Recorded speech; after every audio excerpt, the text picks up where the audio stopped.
Assalamualaikum warahmatullahi wabarakatuh, sahabat-sahabat para pecinta Tosan Aji dimanapun Anda berada.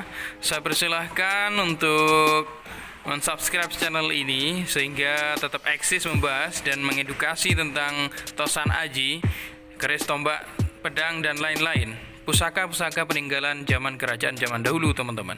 Serta jangan lupa ditekan tombol loncengnya agar ada notifikasi di layar HP Anda. Anda tidak akan tertinggal ketika saya membuat konten-konten tentang Tosan Aji berikutnya, teman-teman.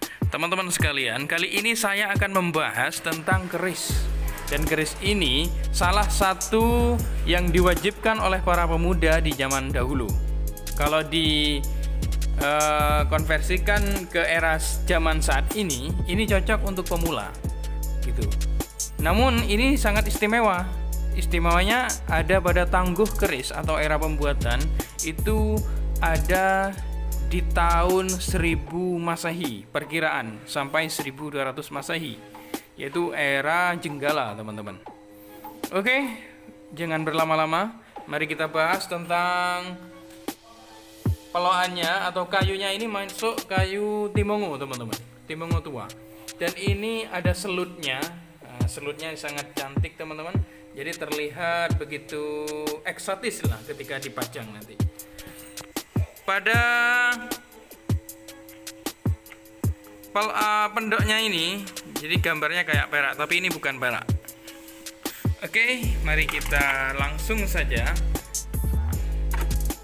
Bismillahirrahmanirrahim. Kita buka seperti apa. Bismillahirrahmanirrahim. Wow, seperti ini, teman-teman. Terlihat sangat tebal pada konconya. Dan ini merupakan ciri-ciri, memang dari ciri-ciri keris Jenggala, teman-teman. Oke.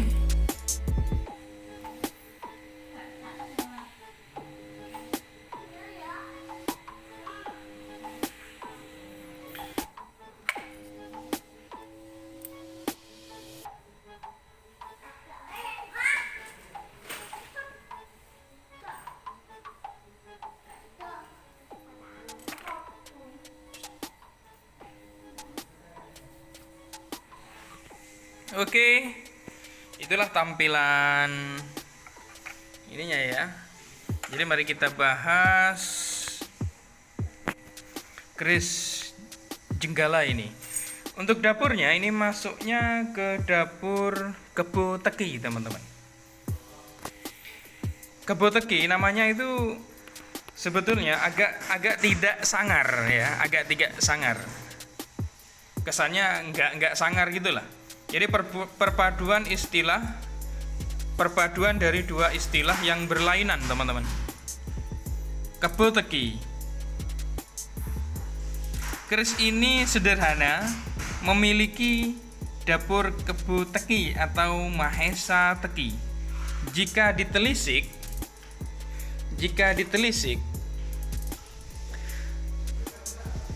lebih teliti, motif di dalam keris ini sangat mirip dengan dapur Ron Teki.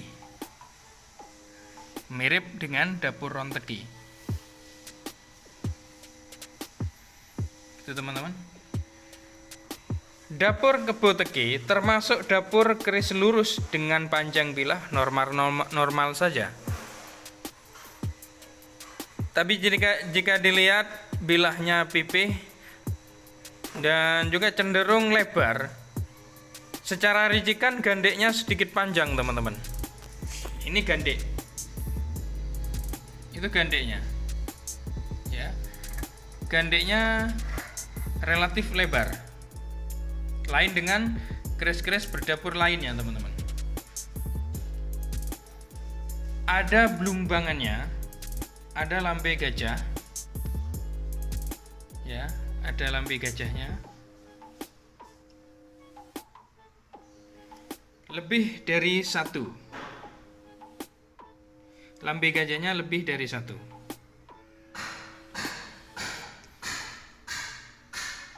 Jika kita simak dari pemiliknya, di masa lampau Mahesa Teki termasuk keris andalan para bangsawan. Setidaknya ya keris ini jadi andalan orang-orang juragan lah, teman-teman. Orang-orang terhormat lah.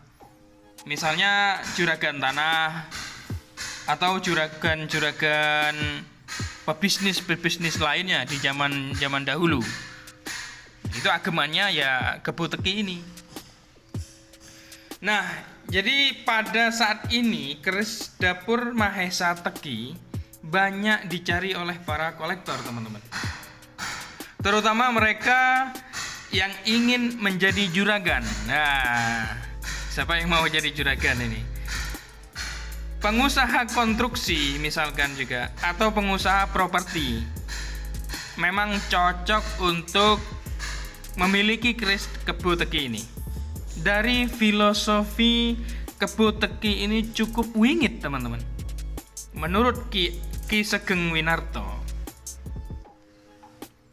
yang memiliki sebilah dapur keris Kebo Teki, maknanya cukup mendalam, sehingga banyak diminati oleh kolektor keris. Kebo Teki bisa dimaknai kerbau yang sedang teteki alias berperilaku prihatin. Teteki sering diartikan sebagai ibadah mati rogo.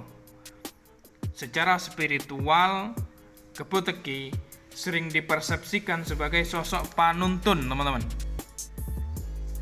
Memiliki fisik yang kuat dan besar, rajin bekerja, setia dan kalem.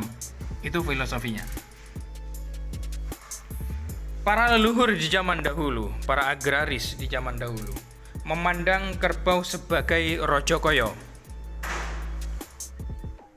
binatang ternak yang menjadi kesayangan para petani.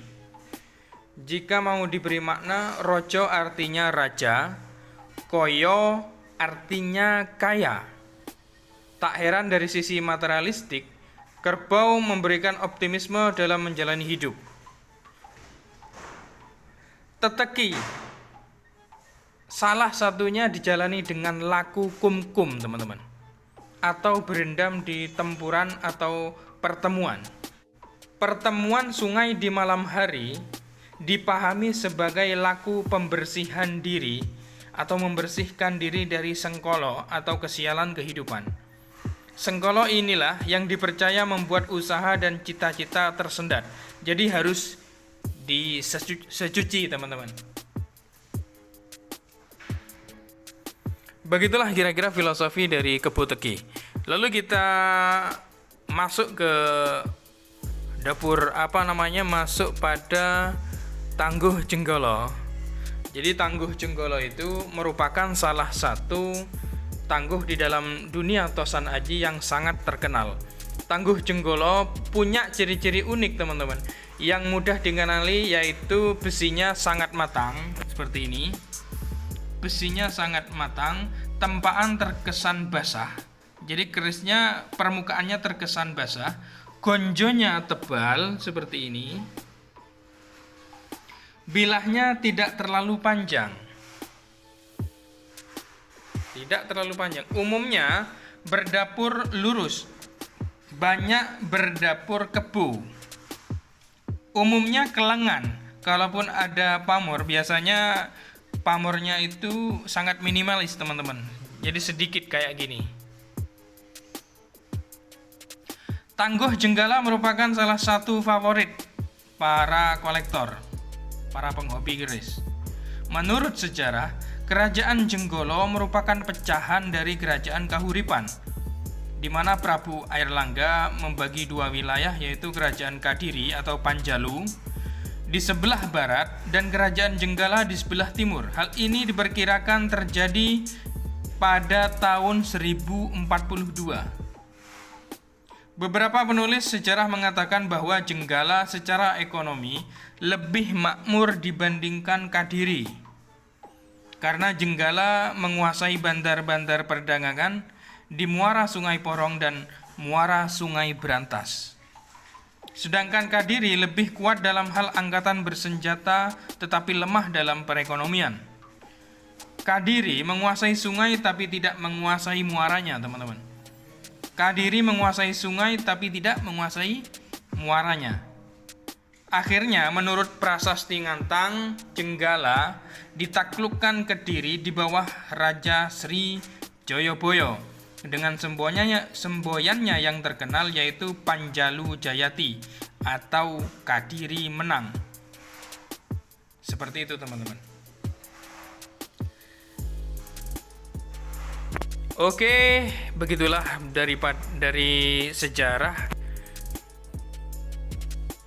terjadinya pembuatan di era Jenggala, keris era Jenggala atau tangguh Jenggala, serta pada dapur Kebo Tegi. Ini sungguh sangat unik teman-teman. Bagaimana kita melihat perpaduan keris yang sangat tua di era Jenggala dengan dapur Kebo Tegi. Ini merupakan keris yang sungguh istimewa menurut saya dan banyak diburu oleh para kolektor. Terima kasih yang sudah menyimak. Wassalamualaikum warahmatullahi wabarakatuh. Salam budaya.